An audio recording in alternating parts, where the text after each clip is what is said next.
Merci. Alors, j'imagine qu'on a, avec toutes ces présentations fort stimulantes et tous ces enjeux aussi, les projets de société qui ont été présentés, il y a certainement des réactions de la salle. Alors, est-ce qu'il y a des personnes qui ont déjà des réactions?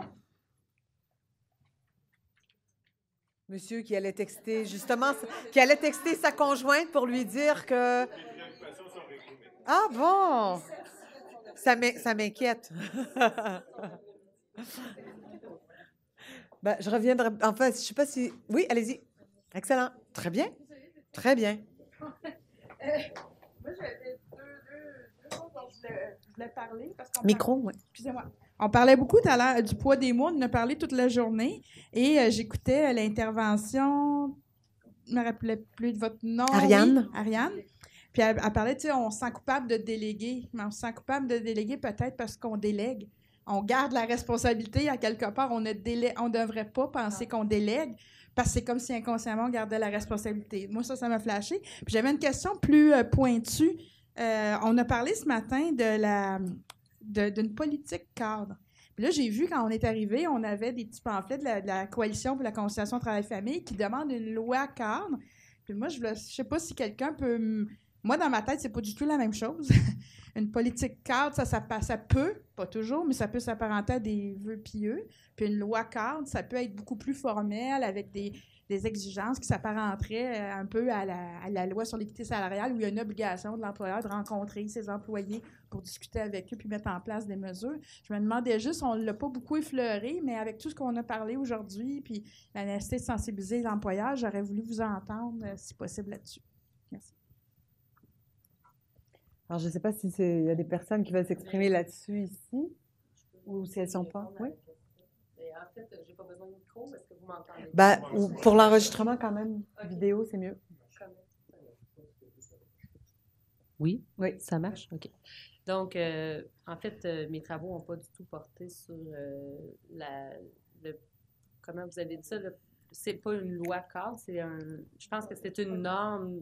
Ben, je pense qu'il y a différentes choses. Ouais, ça, on parle peut-être pas, il y a une, voilà, mais même là, une troisième qui vient d'être introduite, parce que la norme, bon, ça s'appelle comme ça, mais au fond, c'est un guide, des recommandations à l'endroit des employeurs qui, bon, peuvent y adhérer, puis ça leur donne éventuellement une catégorisation. Par rapport, moi, ce que j'ai compris, c'est que la coalition demande une loi cadre. Par ailleurs, il y a des personnes qui évoquent des politiques cadres qui, effectivement, comme vous le dites, seraient plus générales. Nous, on a fait justement lundi un séminaire sur les travailleuses proches aidantes et on parlait du right to request, le droit de réclamer, qui existe dans certains pays anglo-saxons, très peu dans le monde francophone ou européen. Et ça, c'est ce qu'on appellerait, on pourrait ajouter une autre catégorie, un soft law, c'est-à-dire que c'est un incitatif. Ouais. Par contre, en tout cas, moi, ce que je serais tentée de dire, la loi cadre, on verra, parce que ça fait des années que nos gouvernements, quand même, résistent fortement. Le contexte nord-américain face à la loi n'est pas très ouvert. Par contre, ce qui est intéressant de voir, c'est que ce droit de réclamer, si on veut, dans le monde anglo-saxon, ça renverse le fardeau de la preuve. C'est-à-dire que une personne, il y a eu deux décisions de jurisprudence canadienne là-dessus, mais individuelles, évidemment. L'idée, c'est qu'une personne a le droit de demander et son employeur doit justifier pourquoi il dirait non. Alors qu'à l'heure actuelle, c'est vrai, et je pense qu'on l'a évoqué, la problématique des mesures individuelles. Si chacune individuellement demande une mesure d'aménagement, ben, c'est tout autre chose qu'effectivement une politique. Déjà, une politique serait intéressante. Ce genre de soft law ou qui incite, en tout cas en Angleterre, en Australie, en Nouvelle-Zélande, apparemment, l'impact que ça a eu, c'est que les employeurs se préparent un peu et pour éviter d'être amenés devant les tribunaux, en fait, se montrent déjà plus ouverts. Alors, on verra ce qu'on aura ici. Là. Je ne sais pas si vous avez des choses à ajouter là-dessus, mais moi, ma compréhension, c'est que la coalition exige une loi. Après, ben, ce n'est pas la première fois, je pense, qu'on met ça sur la table. Moi, je voudrais commenter sur le poids des mots et aussi des agencements spatiaux. Pourquoi, par exemple, parle-t-on toujours de maternelle, la classe maternelle? En France, on a aussi les assistantes maternelles, qui sont un système de garderie décentralisé. Vous voyez bien qu'on associe automatiquement, sans le questionner, tout ce qui est de l'ordre du soin et des enfants à la maternité et aux femmes. Quelque chose d'aussi bénin qui a fait du bruit sur la toile que le président Obama qui demande à ce que dans les salles de bain maintenant des hommes, il y ait la possibilité de pouvoir changer les couches des enfants. C'est très important. Je revois mon conjoint il y a une décennie de ça, ne comprenant pas pourquoi il ne pouvait pas le faire dans la salle de bain des hommes, et disant mais comment veux-tu qu'on soit égalitaire si effectivement il n'y a que toi qui peux aller changer la couche parce qu'il n'y a que dans ta salle de bain que ça existe. Mais les agencements spatiaux, le langage qu'on utilise sont effectivement très importants. Oui, d'ailleurs, j'ajouterais là-dessus, tu vois, par rapport aux espaces pour les hommes, moi, les pères que j'ai interrogés qui ont pris une partie de congé seuls avec leur enfant, se sont plaints dans les piscines. Ils vont à la piscine avec leur fille et ils disent, ben voilà, où est-ce que je vais pour lui mettre son maillot de bain? C'est embêtant. Et dans les parcs publics aussi, ils ont dit, ben là, il y a une majorité de femmes. Bon, c'est moins embêtant, mais de fait, ils se trouvaient un peu exclus. Donc, oui, l'espace est très important. Est-ce qu'il n'y a pas d'autres personnes là qui ont des... Oui. Pas encore assez. Très bien. Micro?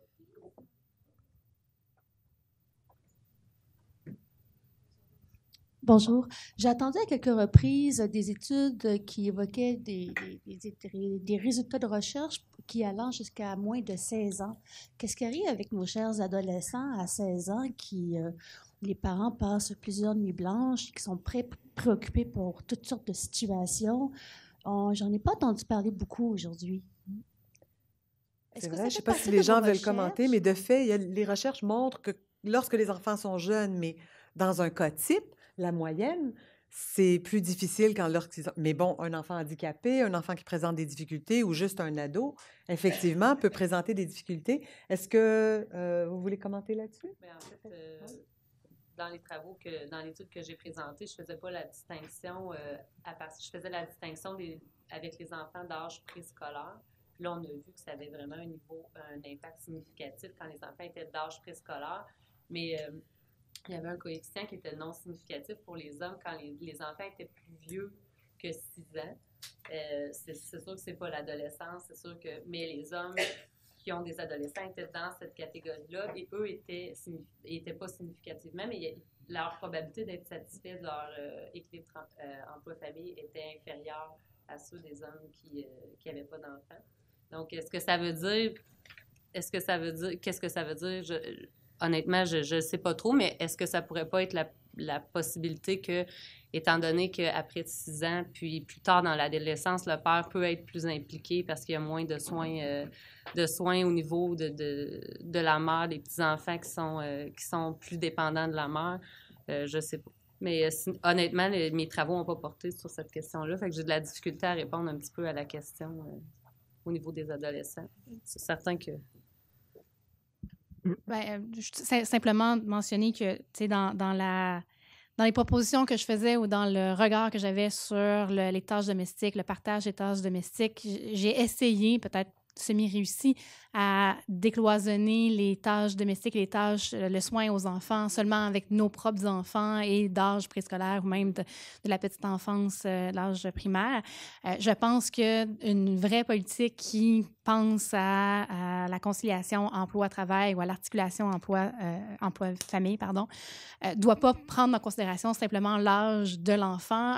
Si votre adolescent a des problèmes, s'il sort tard le soir, vous avez un problème de confiance avec lui, ça c'est un peu votre enjeu. Mais si le problème de confiance vient du fait qu'il prend de la drogue ou qu'il a des mauvaises fréquentations et que vous avez besoin d'être plus souvent à la maison pour pouvoir assurer votre autorité parentale et le soin de cet enfant-là qui est un adolescent, bien, c'est tout à fait légitime de demander un congé et de passer plus de temps à la maison. Mais sur la question du temps, je pense que peu importe l'âge de peu importe qui, cette personne-là a besoin de soins. Oui. Hélène? On t'apporte le micro. Merci pour cette présentation très stimulante. Je connais mal les banques de données que tu as utilisées, Maude, et j'avais un questionnement et je me demandais si ces banques permettraient de commencer à répondre à la question. À mon avis, les rapports égalitaires, il est intéressant de le mettre en relation avec la participation aux frais et donc l'accès à de l'argent comme levier de négociation. Mais à mon avis, l'argent, le mot qui me vient à l'esprit, c'est un mot anglais, c'est currencies.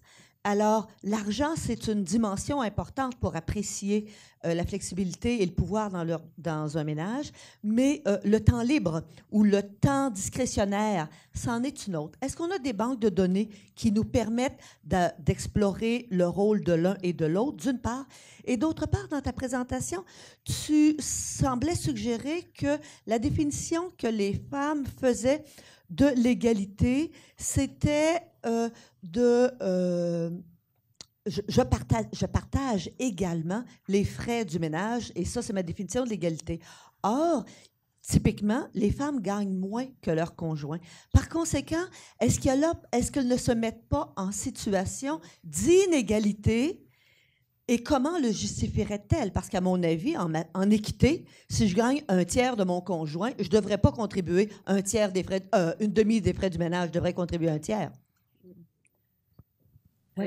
Peut-être tu as commenté, j'aimerais ça que tu ajoutes. J'avais l'impression que dans tes données, j'aurais trouvé intéressant quand tu mettais femme plus, homme plus. Je me disais, il me semble que ça serait d'autant plus intéressant de savoir c'est quoi le plus. Parce que le plus, quand tu regroupes les deux, puis je pense qu'à un moment donné, tu as évoqué ça, le fait qu'un plus d'une chose n'est pas égal au plus de l'autre chose.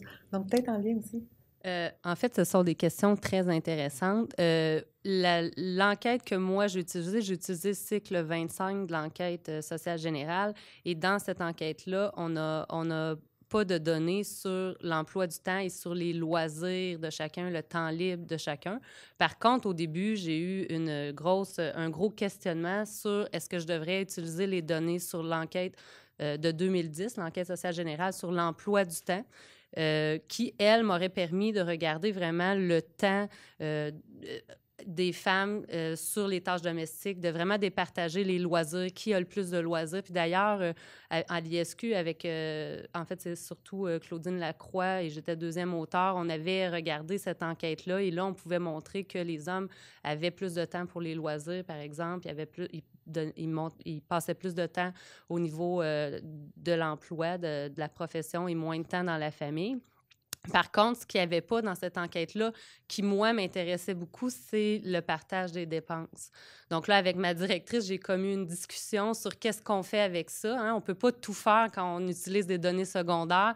Et on a décidé, parce que j'avais vraiment l'idée dans le modèle traditionnel, c'était une compensation entre les tâches domestiques puis les dépenses du ménage. Donc, c'est pourquoi j'ai décidé d'utiliser cette donnée-là. Et le deuxième point que vous avez souligné, je l'ai dit très, très rapidement. Peut-être que je me suis mal exprimée ou je ne l'ai pas dit assez clairement. En aucun temps, je veux dire que le fait pour les femmes de payer la moitié des dépenses est quelque chose qui est équitable. C'est quelque chose qui est... C'est pour ça que le nom du type, hein, j'ai beaucoup discuté avec Céline sur ce point-là. On n'appelle pas ça les couples équitables. On appelle ça les couples égalitaires. Ça veut dire qu'ils payent la moitié. Puis ça, c'est quelque chose sur quoi je vous remercie de me donner la possibilité de revenir là-dessus. Ce n'est pas nécessairement équitable de payer la moitié quand la femme gagne le tiers du salaire de l'homme. Et ça, d'ailleurs, il y a un truc, je ne me rappelle plus dans quel ouvrage, mais de Hélène Bello en 2008, qui a fait une étude qui était descriptive. Hein, vous voyez, c'est là qu'on voit la complémentarité entre le quantitatif et le qualitatif. C'est quelque chose que moi, je ne peux pas mettre en lumière avec les données de l'enquête sociale générale, mais qu'elle est allée voir dans le mode de partage des dépenses dans les couples. Et elle a dit que les femmes qui tenaient vraiment à avoir un partage égalitaire des dépenses se mettaient un peu dans l'eau chaude. Puis à cause de ça, elle avait moins d'argent pour leurs dépenses personnelles, moins d'argent pour toutes sortes de choses. Puis en plus, les travaux, j'en ai pas beaucoup parlé, mais les travaux dans la littérature sur... J'ai dit que c'était des mouvements, des courants de littérature séparés au niveau de la répartition des tâches domestiques, mais il y a aussi beaucoup de travaux qui ont porté sur les dépenses du ménage, comment les ménages se répartissaient les dépenses. Puis là-dedans, dans ce courant-là, on a beaucoup mis en lumière que l'égalité, c'est l'objectif à poursuivre, sauf que, justement, le fait que la femme gagne moins sur le marché du travail, les écarts structurels qui restent entre l'homme et la femme, ça fait en sorte que même si la femme tient à payer la moitié et qu'elle paie la moitié, c'est pas nécessairement quelque chose qui est équitable. Sauf qu'au Québec, puis c'est elle, son étude, Hélène Bello, portait sur le Québec, elle a vraiment mis en lumière que les femmes, à cause de ça, se mettaient quasiment dans une situation de pauvreté. Donc, ce n'était pas nécessairement à l'avantage des femmes, même si c'était leur volonté personnelle de payer la moitié des factures. Et dans mes données, pour répondre un peu aux commentaires de Madame Tremblay, en fait, c'est que j'aurais voulu, au début, ma typologie, elle avait 9 types de couples. Je pense que vous auriez tous mal à la tête si je commençais parce que moi, je voulais isoler le couple le plus prévalent au Québec et au Canada. C'est le couple où la femme paie la moitié des dépenses. Ça, c'est acquis. OK, sur mes 6 000 couples que j'ai dans mon enquête, il y en a 3 000 en partant que je classais au niveau du partage des dépenses, c'est égal. Les 3 000, plus que la moitié, que les femmes paient la moitié des dépenses. Ma variation est sur l'axe de la répartition des tâches domestiques. Et là, la situation la plus courante dans ce type de couple-là, c'est la situation où la femme paie la moitié des dépenses, mais qu'elle continue à faire plus de tâches domestiques. On va s'arrêter sur cette note fort réjouissante. J'aurais aimé qu'on parle des politiques de temps, mais on pourra sans doute y revenir parce qu'effectivement, des idées comme les crédits de temps, les comptes épargne de temps, il y a des choses, je pense, très intéressantes. Donc, dans la dernière session ou demain, on pourra certainement y revenir. Merci beaucoup. On va prendre une petite pause de 15 minutes max et à 16 heures, on revient pour parler des pères. On a déjà commencé à en parler, mais là, on va en parler vraiment. Un petit clip rigolo sur...